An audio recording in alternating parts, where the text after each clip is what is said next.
Revolution in Indian football has been started and India का क्या take है Commonwealth games में फुटबॉल के ऊपर, उसके बारे में भी बात करेंगे। Hey guys, welcome back to my channel.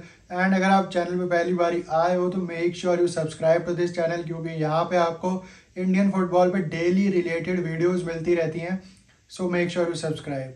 कल लीग कमेटी की जो मीटिंग हुई थी उसमें ये फाइनली डिसाइड हो चुका है कि जो बिड्स हैं वो एक्सेप्ट करी जाएंगी फॉर आई लीग, जो कि डायरेक्ट बिडिंग हो सकती है। बट हमारी AIFF ने काफ़ी एक स्मार्ट थिंकिंग के बाद ये डिसाइड करा है कि टीयर लिस्ट के हिसाब से बिडिंग होगी। ऑफ कोर्स अगर मैं टीयर्स की बात करूं, क्या है ये टीयर्स? तो जो बड़े बड़े शहर्स हैं वहाँ के जो कॉरपोरेट्स आके बिड डालना चाहते हैं to play in I League, वो उन टीयर्स में डिसाइड करा जाएगा कि किस शहर को कितनी ज़्यादा इंपॉर्टेंस दी जाएगी एंड क्या मिनिमम बिड एक्सेप्ट करी जाएगी उस पर्टिकुलर सिटी से according to the tier list. अगर मैं टीयर 1 की बात करूं तो उसमें हमारे को दिल्ली, हमारे को दिखेगी नोएडा, गुरुग्राम। अगर इन सब जगहों से कॉरपोरेट्स आके टीम लेना चाहते हैं आई लीग में, उनके लिए बिड डालना चाहते हैं, तो नियर अबाउट 5 करोड़ से उनकी जो बिडिंग है स्टार्ट होगी फॉर आई लीग टीम्स। अगर मैं अपनी इसी में टीयर 2 की बात करूं तो हमारे को कुछ छोटे छोटे शहर भी हमारे को देखने को मिलेंगे, जैसे कि फगवाड़ा, मंजेरी, हमारे को भोपाल देखने को मिलेगा, कोयम्बटूर। इन सब जगह से अगर कॉरपोरेट्स टीम लेना चाहते हैं आई लीग में तो उनको 2.5 करोड़ से अपनी बिडिंग स्टार्ट करनी पड़ेगी। ऑफ कोर्स उनको जो इम्यूनिटी है वो भी मिलेगी, रेलीगेशन की इम्यूनिटी जिसको हम कहते हैं।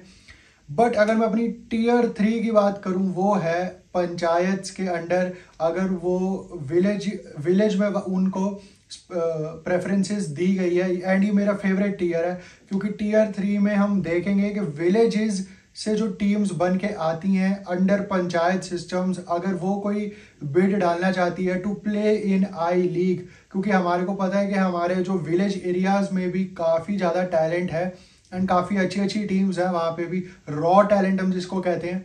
तो अगर वहाँ से कोई कॉरपोरेट उठ के, या अगर कोई पंचायती सिस्टम के अंदर एक टीम डेवलप हुई है, अगर उनका जो एयरपोर्ट है, नियर बाय जो एयरपोर्ट है वो 200 किलोमीटर तक है, तो फिर पंचायत की जो टीम्स होंगी या विलेजेस की जो टीम्स होंगी वो भी अपनी बिड डाल सकती है to play in I League, and उनकी जो बिडिंग होगी वो 1 करोड़ से स्टार्टिंग होगी। तो कहीं ना कहीं अगर हम देखें तो बड़े स्टेट्स को भी उन्होंने, AIFF ने मौका दिया पूरा का पूरा, एंड छोटे छोटे गांव तक को भी उन्होंने एंट्री पाने का मौका दिया है आई लीग में। ऑल्दो इसमें कई एक्सेप्शंस भी हैं, जैसे कि गोवा की अगर मैं बात करूं, वेस्ट बंगाल की अगर मैं बात करूं, एंड मणिपुर की, क्योंकि यहाँ की टीम्स हैं ऑलरेडी आई लीग में एंड अंडर कॉरपोरेट सिस्टम्स ही हैं वो वाली टीम। तो इन 3 जगहों से कोई भी कॉरपोरेट बिड नहीं डाल सकता to arrange a new team in I League. तो कहीं ना कहीं एक बहुत ही बढ़िया डिसीजन है ये AIFF का, कि हम अलग अलग जगहों से, छोटे छोटे शहरों से, अगर आप मंजेरी, कोयम्बटूर, फगवाड़ा जैसे एरियाज से भी अगर आप टीम्स उठा के लाना चाहते हो आई लीग में, तो उन्होंने फुल अपॉर्चुनिटी दी है। ऑल्दो वो एक अलग डिफरेंट डिबेट है कि क्या 2.5 करोड़ 5 करोड़ ही थोड़े से ज़्यादा पैसे हैं या नहीं, बट आई डोंट थिंक कि इसमें इतनी ज़्यादा दिक्कत आएगी इन्वेस्टर्स को इन्वेस्ट करने में। बट जिनके पास पैसे होंगे खुले वही आई लीग में आना चाहेंगे, एंड दे नो कि उनको कितने पैसे इन्वेस्ट करने पड़ेंगे अपने प्रोजेक्ट में। तो कहीं ना कहीं एक ऑलराउंड सोचा है हमारी AIFF ने। तो एक बहुत ही अच्छी ये न्यूज़ है कि अब डायरेक्ट बिडिंग भी होगी। जहाँ पे अगर मैं टीम्स की बात करूँ तो टीम्स के हवाले से भी न्यूज़ निकल के आ रही है कि AIFF कोशिश कर रही है कि अगले साल से ISL में 12 टीम्स हों एंड आई लीग में 13 टीम्स हों। ऑफ कोर्स अगर मैं आई लीग की बात करूं तो राउंड ग्लास पंजाब इस साल ISL में खेलेगी एंड जो मुंबई FC थी एंड सुदेवा FC थी वो दोनों रेलीगेट हो गई हैं। तो कम से कम आई लीग में हमारे को 3 नई टीम्स देखने को मिल सकती हैं, and AIFF are looking for the bids from corporates, के कितने कॉरपोरेट्स आके कमिंग डेज में बिड्स डालते हैं आई लीग के लिए। बट बड़ी स्टेट्स का नाम ऑलरेडी सामने आ चुका है कि बेंगलुरु, न्यू दिल्ली, इन जैसी सिटीज से ऑलरेडी बिड आ चुकी हैं AIFF के पास। तो किन को अप्रूवल मिलता है, किन को नहीं मिलता है, एंड कितनी टीम्स आ पाती हैं, किन इन्वेस्टर्स की टीम्स आती हैं, किन कॉरपोरेट्स की टीम्स आती हैं, वो देखने वाली बात होगी। एंड आई थिंक जो ये 12 टीम्स होंगी आईएसएल में एंड 13 टीम्स होंगी आई लीग में, इससे कहीं ना कहीं लोगों का इंटरेस्ट और ज़्यादा बढ़ेगा, क्योंकि अगर कॉरपोरेट्स ने आके आई लीग में टीम्स ली और अच्छी, और अगर उन्होंने इन्वेस्ट करा उसमें तो काफ़ी सही रहेगा। बट एक और न्यूज़ ये भी निकल के आ रही है कि जो थोड़ा स्ट्रक्चर है उन्होंने वो चेंज कर दिया आई लीग का। AIFF ने 5 फॉरनर्स अलाउड करे हैं उन्होंने हर टीम में, बट आप फील्ड पे सिर्फ 3 ही फॉरनर्स खिला सकते हो। ऑल दो एशिया प्लेयर का जो कोटा होता था वो अब रिमूव कर दिया उन्होंने। जरूरी नहीं है कि आप एशियन प्लेयर कोई ना कोई खिलाओ बीच में, but you can only field 3 foreigners in your team in I League. तो कहीं ना कहीं ये बहुत ही अच्छी एक इनिशिएटिव लिया है AIFF ने, क्योंकि अगर आप देखो तो मोस्टली यही होता था कि फॉरनर्स जो आते थे हमारी आई लीग में खेलने, वो ओवर पावर कर देते थे हमारे रॉ टैलेंट को, हमारे इंडियन टैलेंट को। तो कहीं ना कहीं वो नहीं होगा। एंड जो बड़े बड़े मैचेस होते हैं आई लीग में उसमें स्काउट्स भी ऑफ कोर्स आते हैं, तो अब उनको देखने का और ज़्यादा अच्छा मौका मिल जाएगा इंडियन टैलेंट को, कि कैसे हमारे इंडियन प्लेयर्स मुश्किल भरी प्रेशर भरी सिचुएशंस में कैसे कोप अप कर पाते हैं। तो बहुत ही एक अच्छा इनिशिएटिव है ये भी।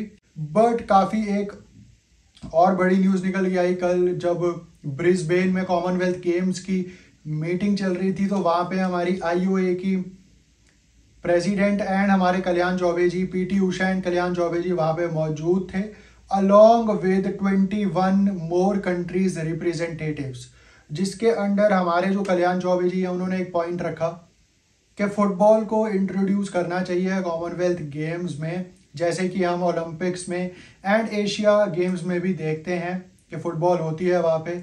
ऑल दो उन्होंने ये भी कहा, सजेस्ट करा कल्याण चौबे जी ने, कि अगर फीफा ज़्यादा तंग करती है कॉमनवेल्थ गेम्स की कमेटी को कि नहीं ऐसे नहीं हो सकता, तो हमारे को अंडर 23 चैंपियनशिप अलाउड कर देनी चाहिए कॉमनवेल्थ गेम्स में, जिससे कि हमारे को 2 बेनिफिट्स होंगे।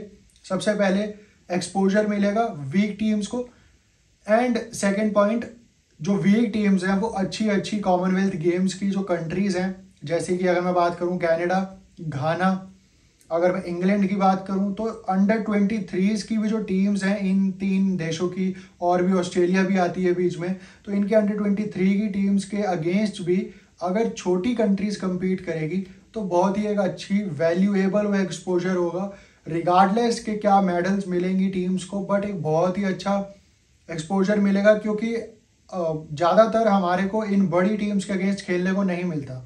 हमको इंग्लैंड जैसी टीम्स के अगेंस्ट इंटरनेशनल मैच, कनाडा जैसी टीम्स के अगेंस्ट, ऑस्ट्रेलिया जैसी कंट्रीज़ के अगेंस्ट मैच खेलने को नहीं मिलता। तो एक ये स्टेज बन जाएगा कि कॉमनवेल्थ गेम्स में तो कम से कम हम अच्छी टीम्स के साथ compete कर पाएंगे, एंड कोई फ्रेंडली नहीं होगा, वो मेडल्स के लिए मैच होगा, तो वैल्यू होगी उस मैच की। तो कल्याण चौबे जी ने बहुत ही अच्छा एक पॉइंट रखा I think, but it's up to the Commonwealth Games committee, and PT Usha ने भी इस स्टेटमेंट को बिल्कुल पॉजिटिवली इसको लिया। एंड अब फिर से वही बात है कि कमेटी क्या सोचती है कॉमनवेल्थ गेम्स की, कि क्या उनको शुरू करना चाहिए कि नहीं, तो वो एक देखने वाली बात होगी। बट हमारा AIFF अगर मैं कहूँ तो बहुत ही एक अच्छी डायरेक्शन में जा रहा है ओवरऑल, अगर मैं कहूँ तो ये देख के अच्छा लगता है। And I think revolution in Indian football has begun officially. तो यही थी आज की वीडियो, अगर आपको पसंद आई हो तो लाइक शेयर एंड सब्सक्राइब जरूर कर देना। Till then